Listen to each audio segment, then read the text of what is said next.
lidando com a ansiedade. Quem nunca ficou ansioso? Quem está ansioso por qualquer motivo? A ansiedade faz parte da nossa vida, irmãos.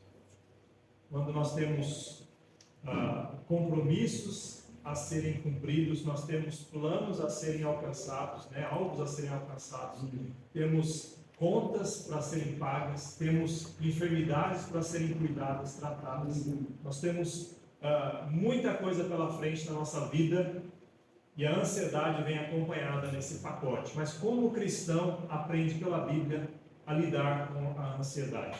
Eu gostaria de voltar ao texto que o nosso irmão Roberto leu, que é o texto-chave da nossa pregação hoje, e Filipenses 4, 6 a 9. E nós acrescentamos outros textos que vai complementar a ideia.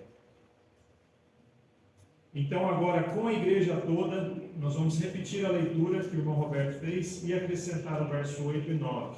Filipenses 4, 6 até o 9. Leamos todos juntos? Deixa eu pegar. Sejais inquietos por coisa alguma, antes das vossas petições, sejam em tudo conhecidas diante de Deus, pela oração e súplica, com ação de graças. E a paz de Deus, que excede todo o entendimento, guardará os vossos corações e os vossos pensamentos em Cristo Jesus.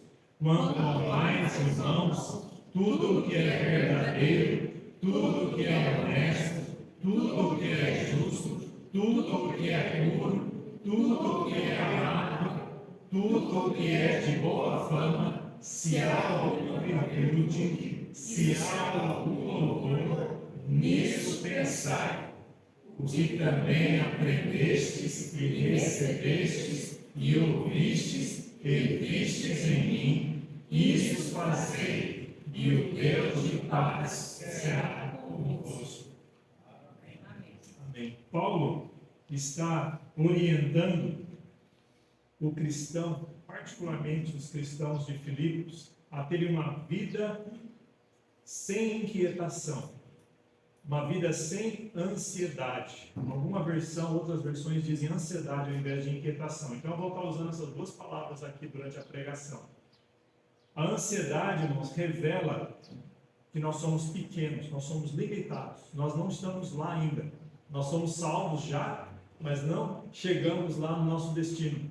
Nós estamos vivendo ainda nessa vida com problemas, com lutas, obstáculos, somos ainda pecadores, mas remidos, amém? Amém. Mas somos aqui ainda limitados por nós mesmos, pelos nossos pecados. Então os temores fazem parte, as ondas vêm na nossa vida e muitas vezes a gente está ali quase afundando e temos que lembrar de que aquele que tem autoridade sobre os nossos problemas, ele tem autoridade e ele nos dirige, ele é o nosso Salvador, e ele pode acalmar a tempestade. A ansiedade, então, deve ser combatida, deve ser enfrentada da maneira certa. Deus nos ensina como fazer isso. Paulo tinha todo motivo humano para ficar ansioso, irmãos. Quando Paulo escreveu essa carta, não só esse texto, esse trecho, mas a carta toda, Paulo estava na prisão. Quem está na prisão quer ser consolado, quer ser visitado, quer ser ajudado, quer ser libertado. Paulo não estava preocupado com isso. Paulo sabia que Deus usava até a prisão para a glória dele, e ele na prisão fez alguma coisa, serviu a Deus, irmãos. Serviu ao Senhor. E ele então escreveu isso, ajudando os irmãos da igreja que estavam livres, libertos, fora da prisão, ajudando a eles não ficarem na prisão da ansiedade. Isso é o que o Espírito faz, irmãos. Quando Deus nos salva, estamos em comunhão com o nosso Deus. Nós abençoamos os outros, mesmo nos problemas, mesmo nas enfermidades. Nós somos bênção para as pessoas. Nós acrescentamos ao invés de subtrairmos. Nós ajudamos ao invés de querermos ajuda. Interessante que Paulo escreveu isso aqui de dentro da prisão e ele explica em detalhes como você combate a ansiedade. Ele não só fala genericamente, não, fica em paz, vai com Deus, Deus te abençoe. Não, ele fala como você combate, como você enfrenta a ansiedade. A palavra ansiedade ou inquietação, ela denota a ideia de que você está dividido, seu coração está inquieto, está dividido, você não sabe onde onde descansar, né? Como no mar revoltoso mesmo, né? Você está ali, está chacoalhando tudo, nada está no lugar, né? Você está ansioso. E a consequência da ansiedade, irmãos, na vida moderna são muitas. Por exemplo, distrações. A pessoa que está ansiosa, a cabeça dela está em outro lugar, não está ali. O corpo está ali, mas a cabeça está lá. Está lá na dívida, está lá no problema, está lá na enfermidade. A consequência da ansiedade é insônia, muitas vezes. Então, o sono que deveria vir não vem. Quando é para dormir, acorda. E quando é para acordar, quer dormir. Descontrola tudo. Conflito nos relacionamentos, porque o seu coração não está em paz. Então, você chacoalha até as pessoas ao redor. É como uma pessoa que está afogando e o salva-vidas tenta ajudar. Se o salva-vidas não toma cuidado, ele vai para o fundo também. Porque a pessoa segura pelo cabelo, segura pelo ombro e afunda também. Então, a ansiedade, irmãos, causa conflito nos relacionamentos, causa conflito na comunicação. A pessoa que está ansiosa, ela tem dificuldade em pensar claramente, então ela acaba não falando o que ela deveria, como pensaria, né? E falando o que não deveria. Ela causa pessimismo. A pessoa não enxerga as bênçãos, não enxerga as coisas boas que estão ao redor, então enxerga só o que não pode dar certo. E o medo. Tudo isso, irmão, a ansiedade traz no pacote. Mas Paulo ensina como lidar com a ansiedade. Essa carta, irmãos, de Filipos, essa carta inteira foi escrita para essa igreja, dos crentes de Filipos, uma igreja que começou num momento de ansiedade também. Paulo, ele queria ir para a Ásia, Deus fechou as portas, aí Deus mandou ele para a Europa. Deus vai nessa primeira cidade, em Filipos, e lá na Europa, uma mulher aceita Jesus na beira do rio, Lídia, família toda convertida. Depois Paulo expulsa o demônio de uma jovem, isso está em Atos capítulo 16, 17, e aí Paulo vai preso, Paulo e Silas, porque eles fizeram isso, ajudaram uma jovem, mas foram presos como prêmio. E lá na cadeia, ao invés de reclamar, eles louvam, oram, e Deus abre a prisão. E o carcereiro quer tirar a própria vida, o carcereiro ali, tomado por ansiedade e inquietação, quer tirar a vida. Paulo fala, não faça isso. E aquele homem fala, o que eu faço para ser salvo? E aí Paulo fala, Atos 16, 31, crê no Senhor Jesus e serás salvo, tu e a tua casa. Paulo, irmãos, aprendeu a, no meio dos problemas, a não deixar os problemas tomar conta dele, mas ele focar na vontade de Deus e falar, nos problemas eu vou servir a Deus. Então, na cadeia ele louvou, na cadeia ele ganhou uma família para Jesus, a família do carcereiro, aceitou Jesus, foi batizada, olha que bênção, irmãos. Então nós temos duas famílias, membros, primeiros membros fundadores da igreja de Filipos, né? Eu ia falar ali o Dácio e o Assis, né? Não, o Sr. Ricardo, né? Um dos nossos membros fundadores. Nós temos Lídia e o carcereiro. A igreja de Filipos começou no meio de ansiedade. E aí, irmãos, o tema principal dessa carta, alguém leia em voz alta, Filipenses 1, 21. Filipenses 1, 21. Enquanto a ansiedade quer distrair a gente, é prisão, é porta fechada, é problema. O que é que Paulo esclarece nesse versículo, Filipenses 1, 21? Alguém leia em voz alta. Porque para mim o viver é Cristo e o morrer é ganho. Muito bem. Para mim o viver é Cristo e o morrer é ganho. Então, irmão, o crente não perde nada, em nenhum momento.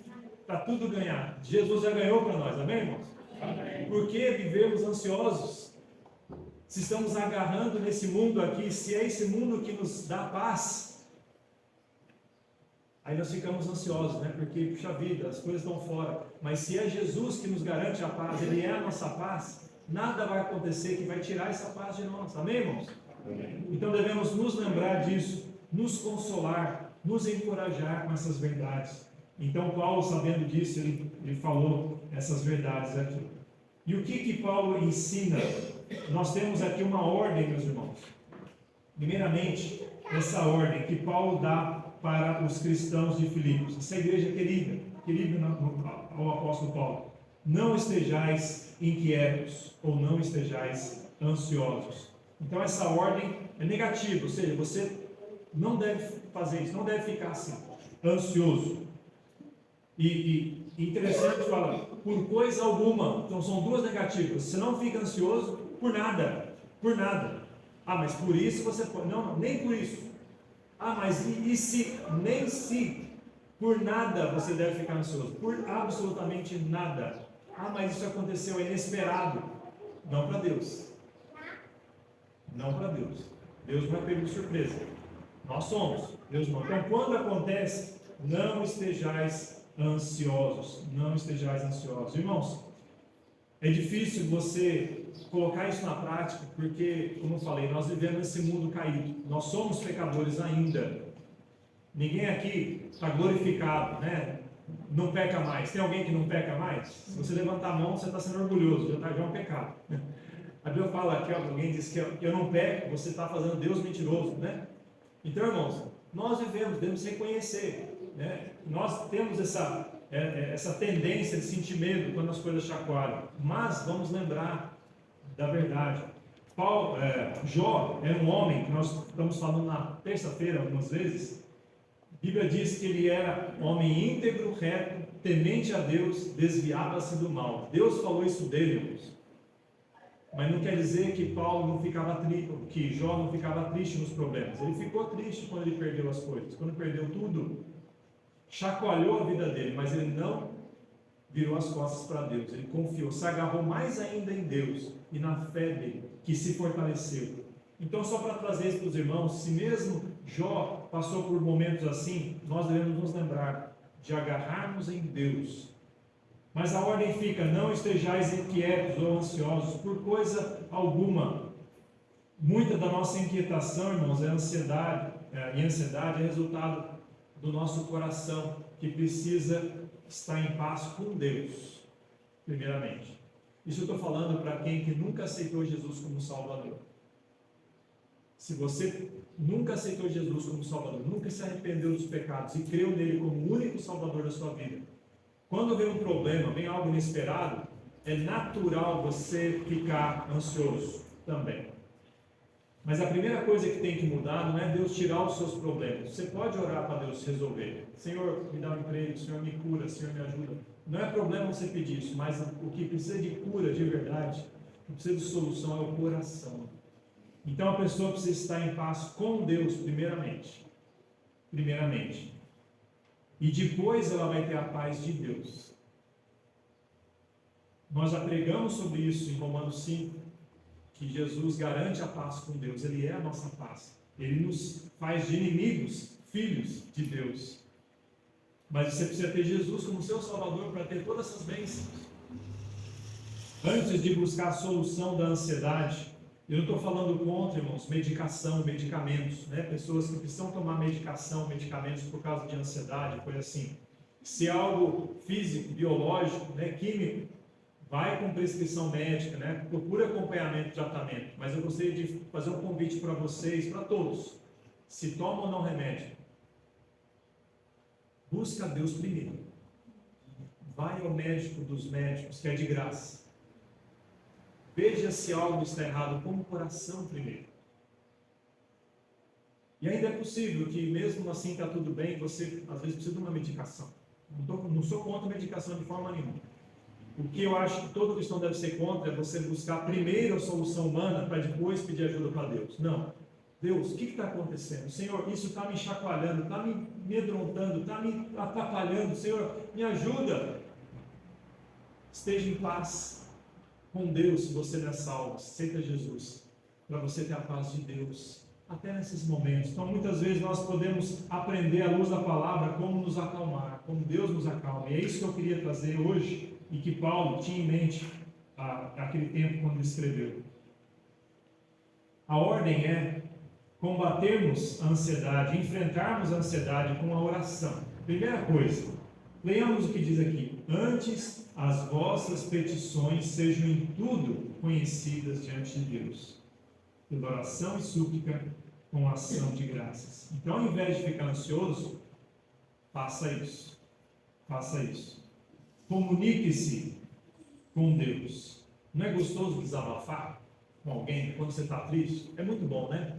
As mulheres têm mais facilidade do que os homens.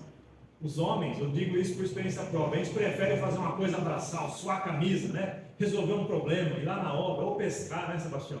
Fazer alguma coisa assim, tirar a cabeça. A gente tem nossos meios, mas é uma forma de comunicar, né, de se desabafar. E aqui, Deus está nos lembrando a palavra, você deve desabafar com Ele primeiro. Com Ele primeiro.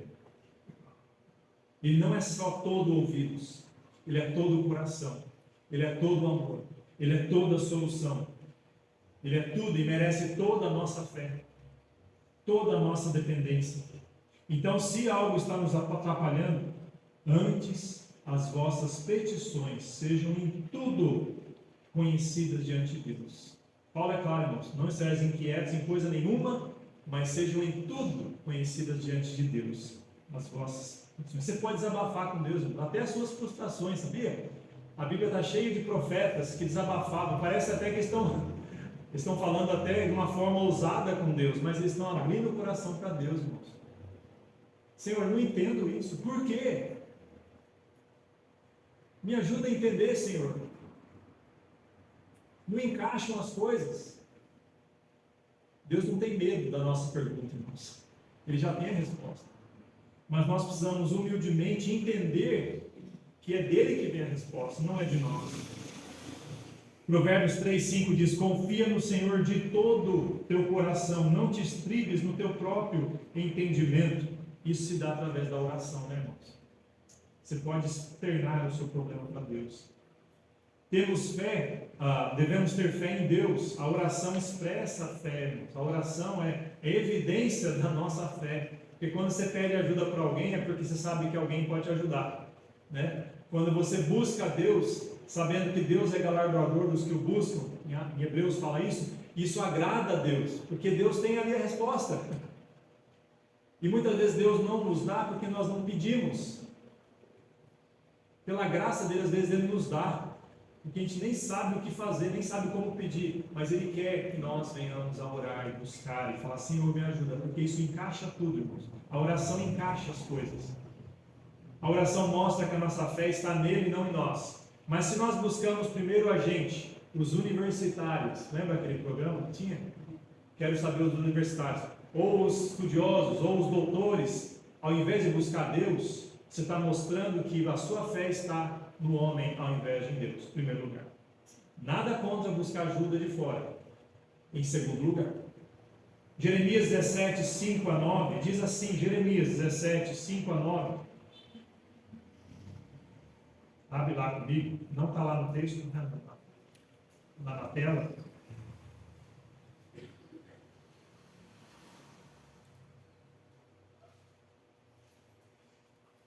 Jeremias, capítulo 17,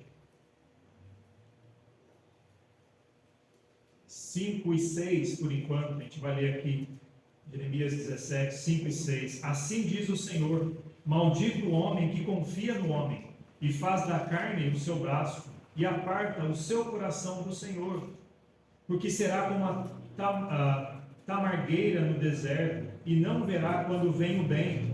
Antes morará nos lugares secos do deserto, na terra salgada e inabitável. Irmãos, aqui não está falando que você não pode, você tem que viver desconfiado de todo mundo.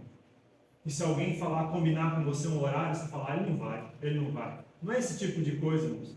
Aqui está falando que a fé que só Deus merece tem que ser dada a Ele, a Deus. Você deve confiar, né, o que o médico te fala, né? Você vai fazer um tratamento, você tem que ter uma certa confiança.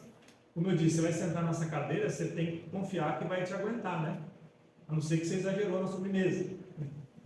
Mas tem que confiar que as coisas básicas, né? Você tem um grau de confiança no ser humano, mas o que Deus merece, só Deus deve receber essa fé. E muitas pessoas, irmãos, colocam a fé nos homens. Aí vem a idolatria. Pessoas orando a pessoas, pedindo e dependendo de pessoas. Mas eu confio na oração de fulano. Irmãos, confia no Deus que responde a oração, não na oração de fulano. Somos instrumentos nas mãos de Deus. Deus é que faz, amém, irmãos? Amém. Confia em Deus. Então, maldito o homem que confia no homem, porque quando o homem falhar, você vai sucumbir. Porque você vai ser como um deserto, uma tamareira do deserto, porque não tem ali a fonte. Agora o que diz no versículo 7 até o versículo 9? O que diz lá? Vamos ver. Bendito o homem que confia no Senhor e cuja confiança é o Senhor, porque será como a árvore plantada junto às águas, que estende as suas raízes para o ribeiro e não receia quando vem o calor, mas a sua folha fica verde. E no ano de sequidão não se preocupa, nem deixa de dar fruto. Enganoso é o coração mais do que todas as coisas, e perverso. Quem o conhecerá? Porque, irmãos, somos enganosos, não confiemos em Deus, a nossa fé deve estar em Deus, por isso a nossa oração deve ir primeiro, diretamente a Deus, quando você está ansioso. Paulo nos lembra disso. E como você faz isso? Pela oração, súplica e ação de graças. Aqui Paulo ele destrincha 3 formas de você se comunicar com Deus, de você abrir o seu coração para Deus. A oração é de forma genérica, né? É como nós fazemos aqui na igreja. Nós olha para o fulano, né? Vamos agradecer a Deus em oração. Súplica é aquela forma bem específica, bem intensa, bem pessoal. Quando você fala, Senhor, eu estou precisando desse emprego. Eu gostaria, para mim, eu acho que isso vai ser tão bom. Mas faça a tua vontade, não a minha.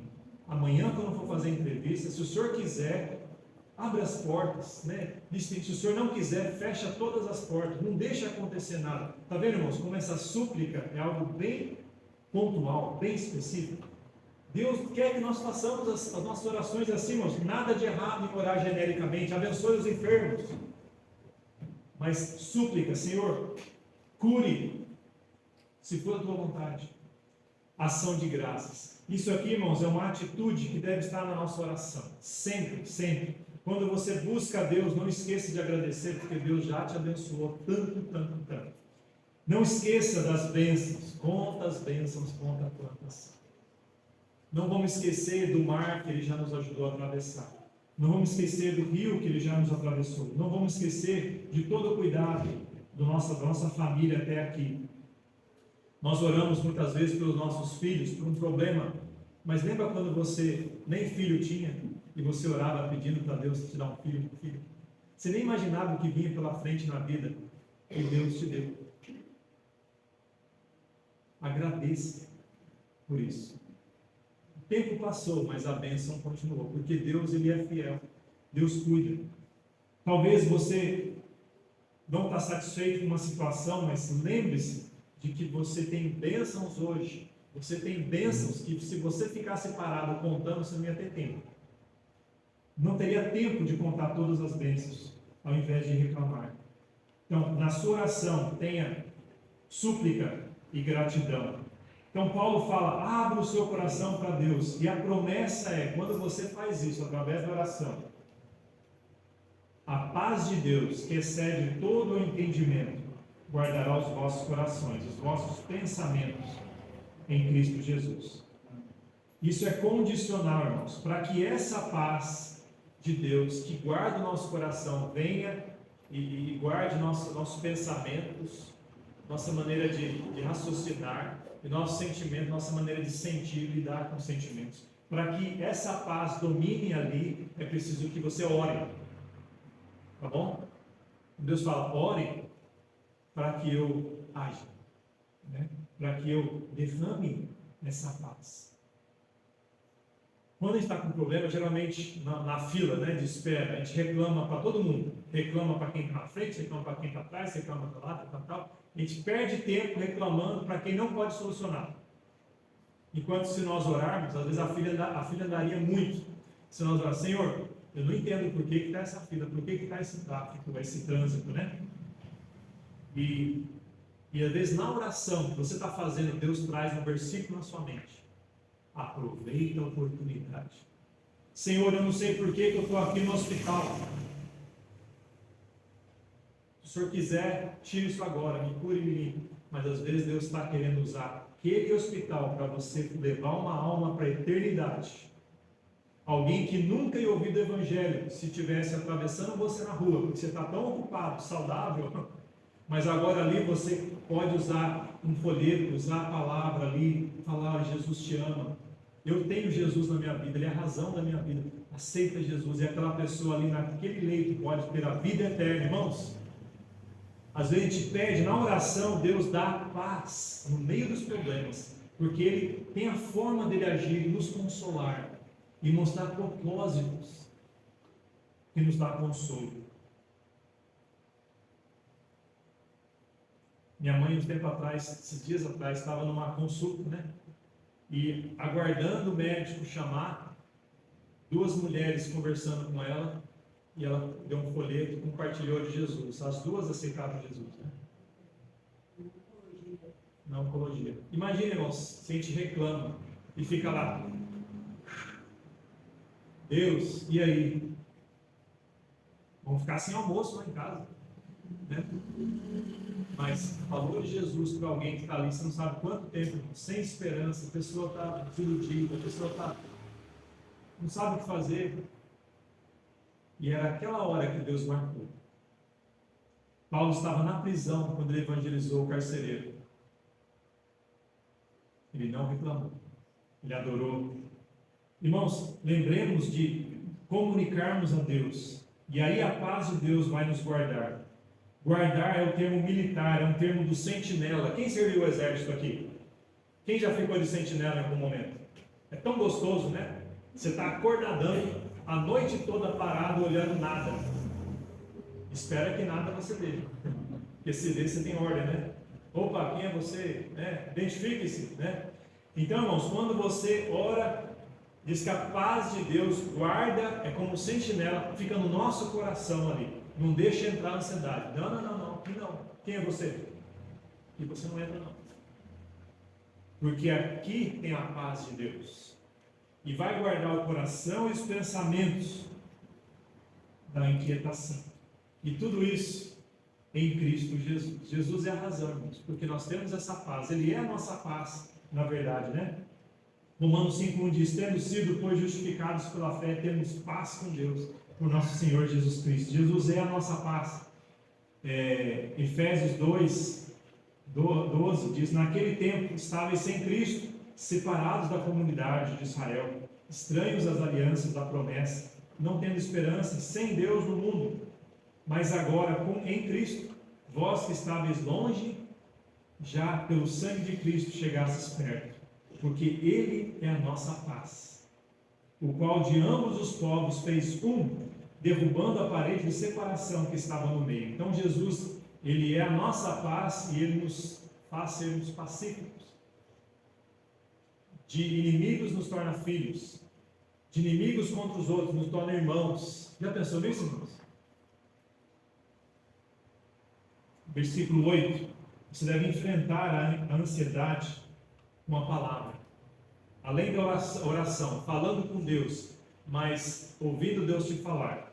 Paulo retrata aqui, dá detalhes, né? Quanto ao mais, irmãos, tudo o que é verdadeiro, tudo o que é honesto, tudo o que é justo, tudo o que é puro, tudo o que é amável, tudo o que é de boa fama, se há alguma virtude, se há algum louvor, nisso pensai. Deus quer que tenhamos uma visão bíblica das situações. Se nós olharmos para o mundo à luz do que a internet nos ensina, você vai viver depressivo e ansioso o tempo todo. Lembra na época da eleição? Você ficava ali seguindo tudo. Aquilo te dava paz no coração ou te deixava inquieto? E as coisas desse mundo, irmão, se você ficar pautado nelas para determinar se você está feliz ou não, você vai viver depressivo. Você vai viver ansioso o tempo todo. Então, o que você deixar entrar na sua mente, entrar através dos seus olhos, dos seus ouvidos, vai influenciar o seu coração, a sua postura, as suas emoções.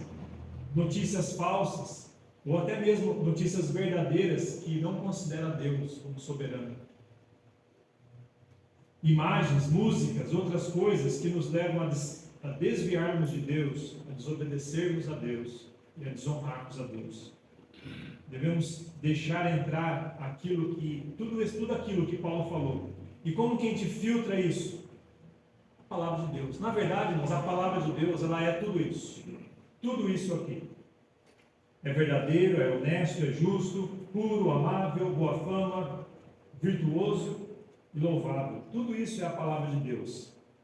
Nós sentimos e pensamos aquilo que permitimos entrar no nosso coração. Quanto tempo você dedica na palavra de Deus, lendo a Bíblia, deixando Deus falar com você ao invés de você deixar o mundo falar com você? Quanto tempo se dedica para vir na igreja e para cultuar junto, para ouvir a palavra pregada aqui, que não deve ficar só aqui, você deve estudar em casa, mas estar em comunhão com uma família, tirando dúvidas, né? Animando, exortando, encorajando o outro. Quanto tempo você gasta com isso? Isso vai determinar como vai o restante da sua semana. Olha, irmãos, uma semana tem 168 horas, tá? 24 vezes 7. Dessas 168 horas, nós passamos 3 horas e 45 minutos nos cultos da nossa igreja. Mais ou menos, né, irmãos? Nosso culto é curto, né? É 1 hora e pouquinho cada culto. 3 horas e 45, perto de 168. O que é isso, irmãos?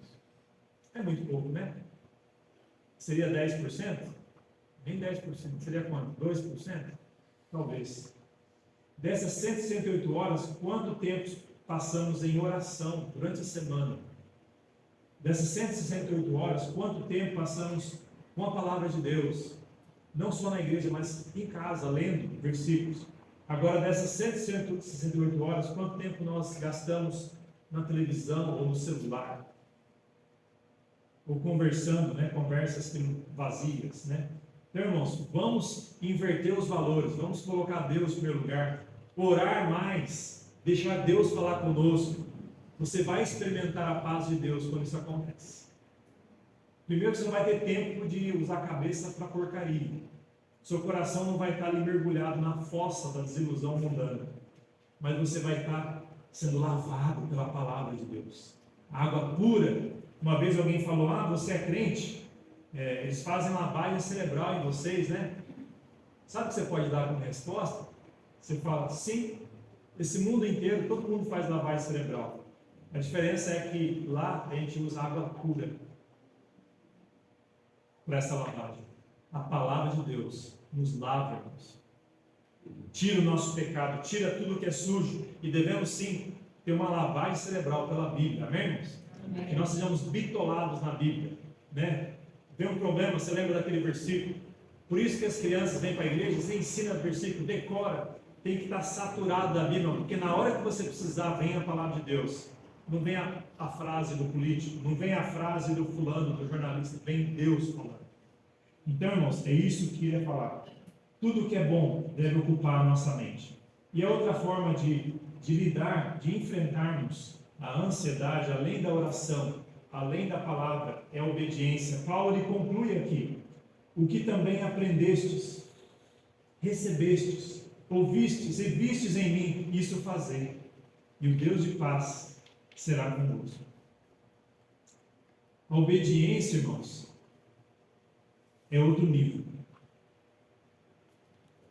A vida cristã, ela começa com a sua fé em Cristo, mas ela deve continuar com o seu andar com Cristo. Ela não para ali. Muitas pessoas são enganadas, e muitas igrejas enganam pessoas. Você quer ir para o céu? Aceita Jesus. Levanta a mão, aceita Jesus. Tchau, vai embora. Nunca mais pisa numa igreja. Irmãos, está errado. Se isso acontece, tem alguma coisa errada, porque o cristão, de verdade, ele faz o que Lídia fez. Lídia aceitou Jesus com a família e eles começaram uma igreja. O carcereiro aceitou Jesus com a família e eles começaram uma igreja, a igreja de Filipos. Foram os fundadores. Irmãos, o cristão, quando aceita Jesus, a vida dele vira de ponta cabeça. Uma mudança radical. Não quer dizer que ela não tem lutas na vida dela. Às vezes até lutas com vícios que perduram. Senhor, me liberte, Senhor. Deus vai te ajudar em cada passo. Venha como está. Mas uma vez que você veio, Jesus não vai te deixar desse jeito mais. Ele vai te transformar. Você não vai ser a mesma pessoa se você de fato veio a Jesus. Então, irmãos, quando você vem a Jesus, Deus requer obediência de você. Deus não quer uma vida de, eu vou lá, eu vou pedir, mas eu vivo do jeito que eu quero. Segunda, sábado sou eu aqui que mando, aí domingo eu vou bonitinho para a igreja. Não, irmãos. Jesus me salvou, Ele é o meu Salvador, meu dono, de segunda a segunda. Na saúde ou na doença, Ele é o meu Salvador. Eu morri para o pecado, eu vivo para Ele, amém, irmãos? Porque para mim, viver é Cristo morrer é ganho. Aleluia. Então, a obediência é requerida, irmãos. A obediência é requerida. Por isso, Paulo ele explica aqui a oração, se abre com Deus, a palavra, deixa Deus falar com você e agora põe em prática. Viva! E Paulo, irmãos, ele é tão íntegro que ele tem a coragem de falar assim: o que aprendestes de mim, o que eu ensinei para vocês, o que vocês receberam de mim pela palavra, pelas orientações, o que vocês ouviram de mim e o que vocês viram de mim, vocês olharam para a minha vida e viram como que eu vivo, isso faça também. Não é qualquer um que pode fazer isso. Eu teria medo de falar isso para alguém. Eu falo: Senhor, me ajuda se eu tenho alguma coisa errada na minha vida, porque eu não quero causar tropeço para ninguém. Irmãos, eu estou falando isso porque eu tenho algo escondido, não é isso não. Está tudo aberto diante de Deus. Mas eu tenho medo, irmãos, porque eu sei que eu tenho limitações. Mas Paulo falou isso, e eu gosto daquele outro texto, 1 Coríntios 11, 1. Alguém lê em voz alta? 1 Coríntios 11, 1. Tudo número 1, não tem como esquecer. 1 Coríntios 11, 1. Alguém leia o que está escrito lá. Bem alto. Sede meus imitadores, como também eu de Cristo. Sede meus imitadores, como eu de Cristo. Paulo foi muito sábio em usar o finalzinho, em finalizar dizendo, como eu de Cristo. Nós só somos modelos para alguém quando nós nos modelamos em Jesus. Você só pode abençoar alguém se Jesus lidera a sua vida. Se você obedece a Jesus, você vai abençoar todo mundo. Amém, irmãos? Não tem como não ser bênção. Se você está aos pés da cruz, Senhor, me perdoa, me ajuda, me dirige, me guia, você vai ser uma influência, um impacto para todas as gerações. As criancinhas vão olhar para você e falar: puxa vida, eu quero ser igual a ele. Os mais velhos vão falar: puxa vida, que jovem piedoso.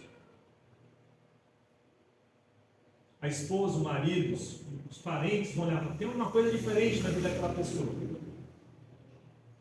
E Deus vai carimbar: eu me agrado dele ou dela. Não quer dizer que você é perfeito, não. Mas como Jó, reto, íntegro, temente a Deus, se desvia do mal. E a bênção de Deus está ali sobre ele, sobre ela. Então, irmãos, o que Paulo está falando, vá no outro nível, não fica no nível de receber, eu quero, eu preciso. Agora que você já recebeu, agora que você está com a paz de Deus, seja uma bênção, obedeça, brilha para Jesus. Fazer isso, e olha como termina: e o Deus de paz será convosco. Irmãos, está diferente do começo, né? E a paz de Deus, se você orar, a paz de Deus vai guardar o seu coração. Aqui fala que se você obedecer, o Deus de paz estará convosco. Já é mais do que só a paz de Deus, não é isso? A presença de Deus. Deus já vive em nosso meio, irmão. Se você aceitou Jesus, Cristo vive em você. Mas há uma diferença que as pessoas... Será que as pessoas percebem que Cristo vive em você? Quando você não obedece? Fica meio estranho, né? Fica meio nebuloso, fica meio... é igual uma lente de óculos quando está engordurado, né? Já viu isso aí? Você vai estar com a lente engordurada, você não enxerga as coisas direito. Agora, quando você obedece, está tudo nítido, está claro. As pessoas enxergam Deus em você. E o Deus da paz será convosco. Então, Paulo dá essa orientação para os irmãos lá. Não fica ansioso, não, irmão. Se você estiver ansioso, ora, desabafa com Deus. Em primeiro lugar, enche a sua cabeça com a palavra de Deus. Com tudo que é bom, tudo que é amável, tudo isso. A palavra de Deus. Satura a sua mente com a palavra de Deus. E viva para Deus. Você não vai ter tempo de ficar ansioso. Paulo não tinha tempo de ficar ansioso, irmãos. Enquanto ele pensava em ficar ansioso, ele estava evangelizando. Ele estava orando, ele estava ali fazendo alguma coisa, estava lá ganhando o soldado para Cristo. Estava discipulando a igreja com a carta que ele escrevia da cadeia. Paulo, irmãos, fazer isso. Que exemplo. Eu quero fazer assim, irmãos. Então, eu te encorajo, irmãos, a fazer isso. Não deixa a ansiedade tomar conta. Faça assim. Ore, leia a palavra e obedeça. Vamos fechar os nossos olhos.